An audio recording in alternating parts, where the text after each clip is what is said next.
Suspense. And the producer of radio's outstanding theater of thrills, the master of mystery and adventure, William N. Robeson.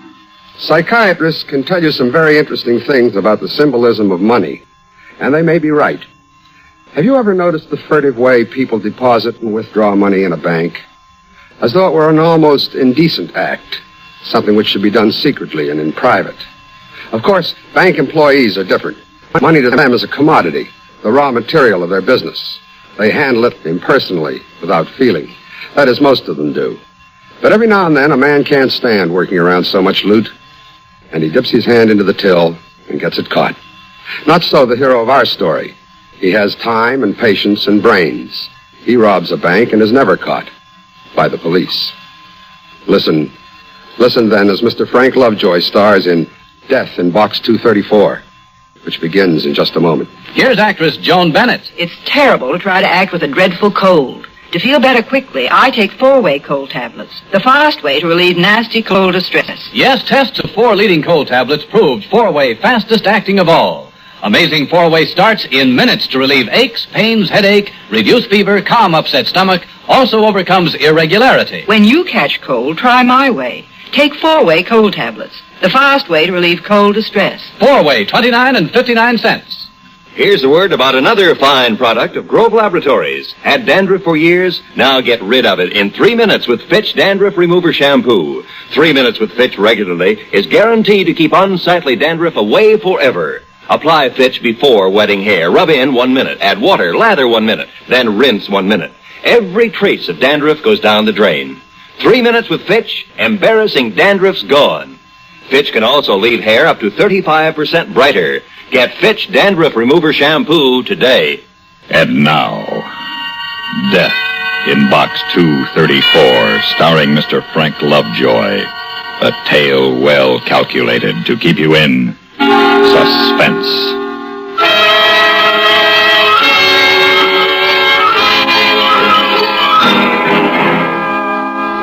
I'm sure you'll agree the best way to rob a bank is from the inside. Well, I was on the inside.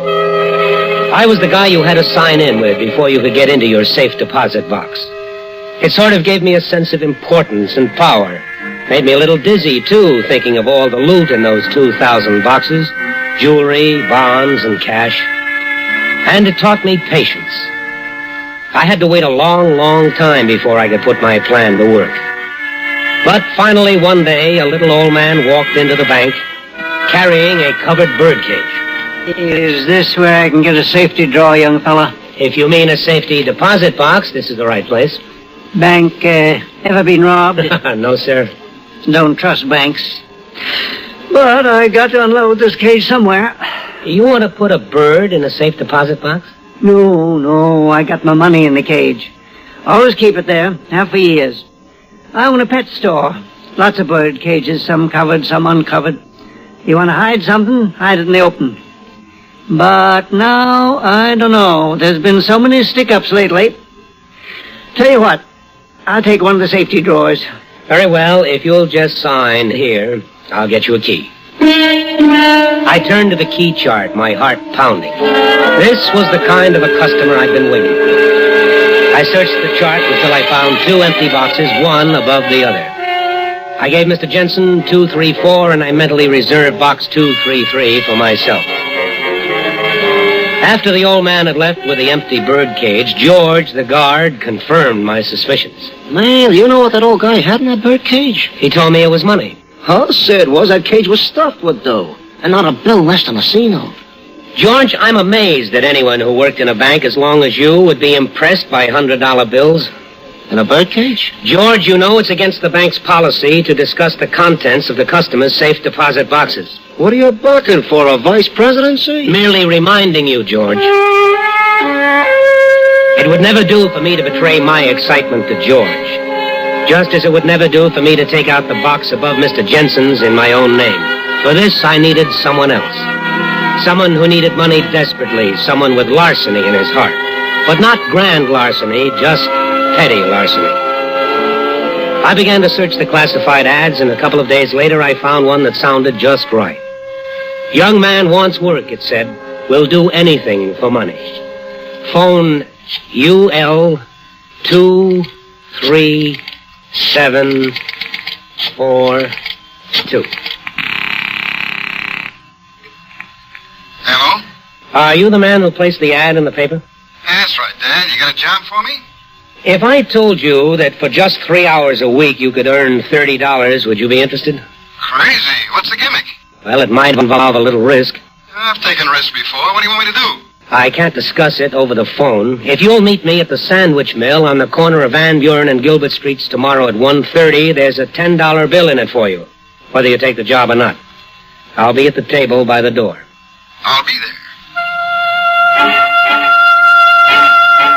I hadn't been in the sandwich mill for more than 5 minutes when he showed up.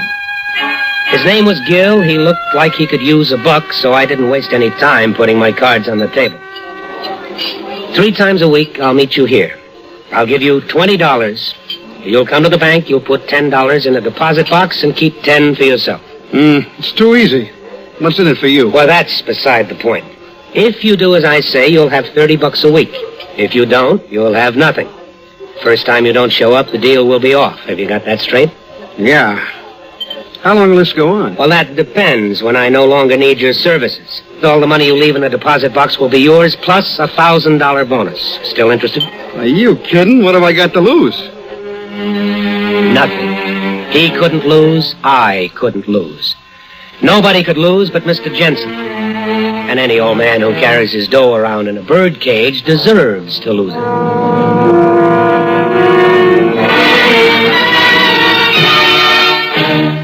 Now that most medium-priced cars have raised their prices, must you settle for something less?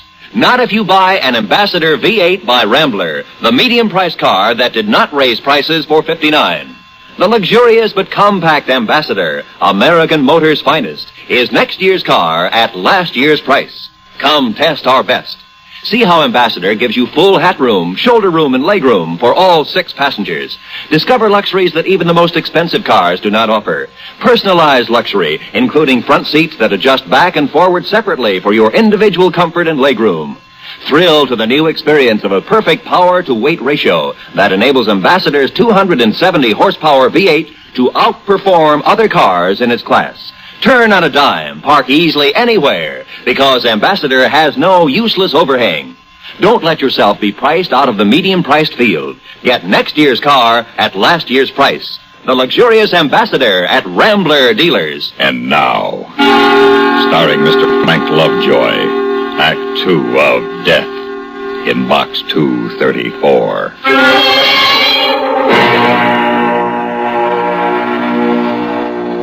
Like I said, robbing a bank takes a good plan and lots of patience. I had both. 3 times a week, Gil, my hired stooge, deposited $10 in his safe deposit box. And once a week, Mr. Jensen deposited a bird cage full of $100 bills in his. There was only one hitch in the whole beautiful setup. I began to like the old man. Everything under lock and key, young fella? Safe and sound, Mr. Jensen. That's the kind of talk I like to hear. How's it with you? Well, not so good. Oh? What's the matter? I'm having trouble with Priscilla. Somehow I didn't think you were married. I'm not. Oh? Then Priscilla's your girlfriend? At my age? Thanks, young fella. No, Priscilla's a parrot. A lady parrot? I think so. Never been sure, though. Had her for 10 years, and I'm still not sure.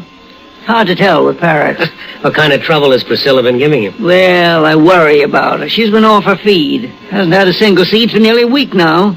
Usually eats right out of my hand. Now she just sits in a cage and droops. Well, I don't like it. I don't like it at all. Well, if I were you, I wouldn't worry about it. If you were me, you would worry about it. What do you suppose I run that pet shop for? Ain't the money. I got more than I'll ever need. It's for friends. Friends? Sure. Priscilla and the other birds and the puppies, even the goldfish. Friends. They're all the friends I got. But it's more friends than most fellas my age has got left. You see what I mean? He's a nice old guy. As George the guard escorted him and his birdcage into the vault, I couldn't help feeling like a heel. But only for a moment. On his way out, Mr. Jensen stopped at my desk again. Well, young fella, I won't be seeing you so often anymore. Oh, you're going away? No. No, but you got all my money here now, so I'll just drop by every month or so to check up on you. Now you take good care of it, young fella. Don't you worry, Mr. Jensen. I'll take care of your money as if it were my own. Now, only one thing stood between me and Mr. Jensen's money. My friend George, the guard. George knew Mr. Jensen. George would blow the whistle if he saw Gil emptying Mr. Jensen's box. So George had to be put out of action during our action. But how? Well, in order to get anywhere in this world, you've got to use the other fellow's weakness. Gil's weakness, like mine, was that root of all evil, the love of money. And George's weakness was alcohol. He kept a pint stashed in the glove compartment of his car, and every day after lunch, he sneaked out to the parking lot for a quick belly. And a Mickey in George's pint would put him in the emergency hospital for the afternoon. That night, I called Gil to make sure he'd meet me at the usual time and place. And the next morning, on my way into the bank, I doctored George's booze. I by slowly. 10:30, 11, 11:30. Everything was set for the big heist, the perfect bank robbery. I'd covered every detail. Nothing could go wrong now. I'd thought of everything. Good morning, young fella. But this. There stood Mr. Jensen, looking like death dug up, a dirty bandage around his right hand. I come in to look at my money. Of course, Mr. Jensen. What happened to your hand? It's that Priscilla. She bit me. Finally got her appetite back and had a piece of my hand for breakfast. Have you seen a doctor? No, but don't believe in doctors. But you never can tell. A thing like that might be dangerous, give you blood poisoning. Don't you worry about me, young fella. Nature'll take care of it. Always been a great believer in nature. It ain't the bite that bothers me. It's Priscilla. I can't understand why she turned on me. She was my oldest friend. Mr. Jensen was in the vault for a long, long time, and I began to wonder if I'd missed my date with Gil. I couldn't leave, of course, until I was sure he was out of the bank. But at last he came back to the desk and returned the key. Young fellow, you're doing a good job. A real good job. Thank you, Mr. Jensen. Yes, sir. I just counted every single penny of my money, and it's all there. Just as safe as if I was minding it myself. Nothing like counting money, you know. Especially if it's your own. Best indoor sport I ever heard of. Well, keep up the good work, Si. I will, Mr. Jensen. You better get that hand looked at. Ah, look after my hands. You look after my money.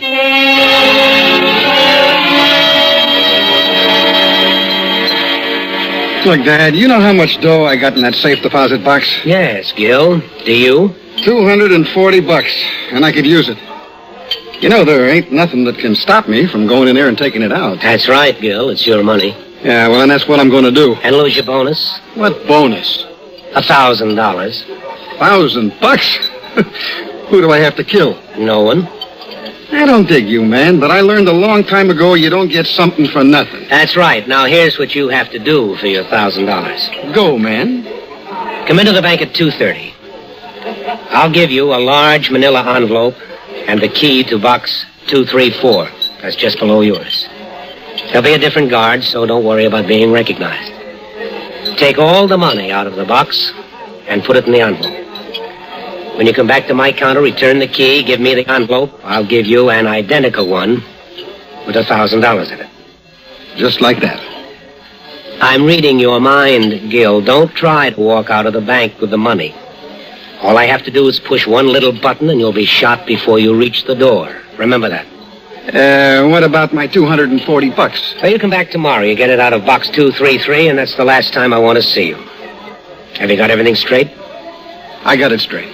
I'm reading your mind again. Stop thinking about $10,000 reward leading to the arrest and conviction. You couldn't prove a thing. It's your word against mine, not a shred of proof or evidence. So just take your $1,240 and go quietly. When I got back to the bank, George was nowhere to be seen. And Big Joe, the guard who works the front door, was back at the vault. Right on the dot of 2:30, Gil came into the bank, took the manila envelope and the key to box 234, and disappeared into the vault, followed by Big Joe. 5 minutes later, he was back. He shoved the key across the counter, but he held on to the manila envelope full of money. I held on to the envelope containing the $1,000 bonus. How do I know there's $1,000 in that envelope? You don't? Yeah, but I know what's in this envelope, and it's plenty. I know. More than $1,000. Lots more. Don't be greedy, Gil. I got a right to some of it. All right, go ahead. Take it all. But you'd better hurry. The guard is looking this way. Now remember, there's the little button under the counter. My finger is on it, Gil. Shall I push it now? Here's the envelope. Give me the grand. I thought the day would never end, but of course it finally did. And I rushed home to my apartment, double-locked the doors, ripped open the envelope, dumped the money onto a coffee table in a beautiful green pile, and began counting. I was only up to $50,000 when I noticed there was blood on the money. Fresh, wet blood. And I discovered I'd cut my finger when I'd torn open the envelope. One of those deep paper cuts that don't hurt at first, but only bleed. I wrapped my handkerchief around it and went on counting. 100, 110, $118,000. Old man Jensen was right. There's no greater indoor sport than counting your own money. And every cent of it was mine now.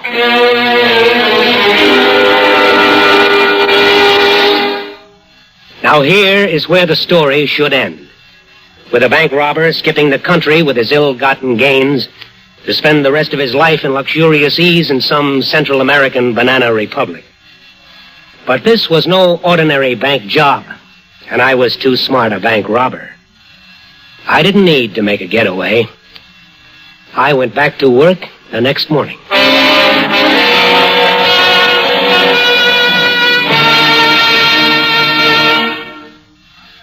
It's early evening and you're out visiting friends. The conversation is stimulating. Perhaps a pleasant game of cards has started. You're relaxed and enjoying yourself. But your enjoyment could be spoiled if you should suddenly feel a troublesome twinge of acid indigestion, heartburn, or gas. Then your evening is ruined. But not if you bring Tums along.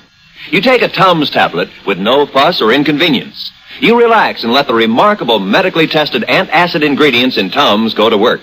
Tums work fast. As a matter of fact, in a matter of seconds, you're feeling better. You're enjoying yourself again.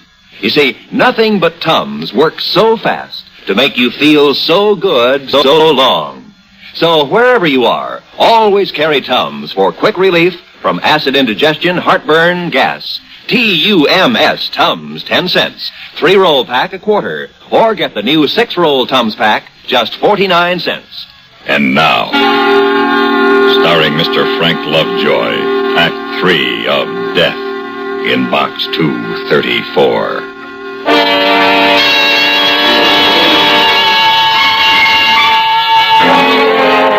Yes, I went back to work the morning after I knocked off Mr. Jensen's safe deposit box for $118,000. I went back to work as though nothing had happened, and nothing did. George was back, too, looking peaked and blaming his illness on the lousy luncheon meat his wife put in his sandwiches. Gil came in and emptied box 233 and left without a word. And days went by without a sign of old Mr. Jensen. I gave my notice to the bank and made my plans to move out to the West Coast. But I began to feel lousy. And then I began to look like I felt. George noticed it first. Hey, Harry, you look bad. I mean real sick. Gee, thanks. I mean bad, like old man Jensen last time he was in here. George, you say the nicest things. But I knew he was right. I had looked at myself in the mirror. I was flushed. There was a hollow look I'd never seen in my eyes before. I got scared. I couldn't figure it out. Somehow counting the money wasn't fun anymore. Finally, I woke up one morning with a raging fever. Going to work was out of the question. I was weak as a kitten. It was all I could do to pick up the morning paper from under my apartment door. I slumped back into bed, and then I saw it. A couple of paragraphs tucked away on the back page. The diagnosis of my illness. And I knew then I would never leave this bed. The cut. If I only hadn't cut my finger on that envelope when I counted the money.